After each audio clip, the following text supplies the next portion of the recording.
42 years before he became the United Kingdom's 57th Prime Minister, Rishi Sunak was born in Southampton to parents Yashvir and Usha, who also ran an NHS pharmacy in the very same city. He'd gone to study at Winchester College, where he'd become head boy while working at a curry house on the side. The best training I ever had was working in a curry house. And then graduated with first-class honours at the University of Oxford in 2001. The very same year, he'd make an infamous comment in a BBC documentary saying he didn't have any working-class friends. I have friends who are upper class, I have friends who are, working class, but I'm not working class. Which he would later describe as silly. We all say silly things when we're students. But as you'll quickly find out by the end of this video, that wasn't the last of Rishi's silly statements. But moving on, 2006 marked the beginning of Rishi's political career, joining the Conservative Party, which was then led by future Prime Minister David Cameron, and working an internship at the Conservative campaign headquarters. And despite already graduating from one of the most prestigious universities in the world, Rishi saw fit to attend Stanford University as a Fulbright scholar, where he'd earn his Master of Business Administration degree. In his early career, he worked for Goldman Sachs and then the hedge fund TCI, which he left just after the financial crash, having made a lot of money. Around this time, he married the daughter of one of the richest men in India, the founder of Infosys, and would go on to raise 2 daughters with her, both of whom apparently advise him on climate policy. We have good chat round our table about all these things, and I've got 2 girls who have quite different views on things, actually, between the 2 of them, which is fun at home. And made him watch the Barbie movie. After working for a company owned by his father-in-law, Sunak became an MP in the 2015 election, needing only 7 years to rise to the top of Parliament and become Prime Minister. The seat he won and still represents is Richmond Yorks, the former seat of Conservative leader William Hague. So if you're guessing it's safe, you'd be correct, with Sunak receiving a comfortable outright majority in every election he's contested there. He wouldn't enter government until 2018, but before then, he took the very unpopular position at the time of leaving the European Union, though this definitely helped him in his incredibly fast rise to the position of Chancellor, as Boris Johnson sought to surround himself with fellow Brexiteers. This led to Sunak's temporary increased popularity as he introduced measures to protect the economy during the pandemic, such as Eat Out to Help Out and furlough. His newfound importance in British politics allowed him to help with the forcing out of Boris Johnson in July of 2022. With his eyes already set on leadership, Sunak became the favourite to succeed him, receiving the most votes from Conservative MPs. However, party members had other ideas, most likely viewing Sunak as a traitor to their still beloved Boris Johnson, and instead opting to elect Liz Truss. We all know what happened next. I am a fighter and not a quitter.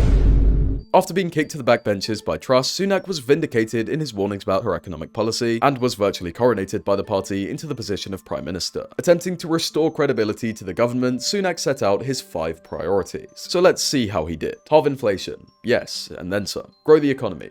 Kind of, it's doing better than some other G7 countries, but we did recently learn that it completely stagnated in April. Reduce debt? No, not in the slightest. Cut waiting lists. While they have started to come down recently, they're still higher than when he made the promise. They were coming down from where they were when they were higher, and they're now on their way down. They are down. And lastly, stop the boats. The Rwanda deportation scheme is apparently ready to go, but we've got no idea whether it will work or not as a deterrent. So to sum up, it's far from a clean sheet. These were the policies he suggested voters judge him on, and it seems like they have, consistently putting his party 20 points behind in the polls. Now, with an election just around the corner, Sunak's future has never been more uncertain. He's promised he's not running off to California, but we've got no idea where his political career will take him next. But you can find out whether or not he'll be losing his job by tuning in to our election night coverage on the 4th of July. Make sure to subscribe and tick that notifications bell so you'll be reminded when we go live. Thank you for watching, and I hope to see you there.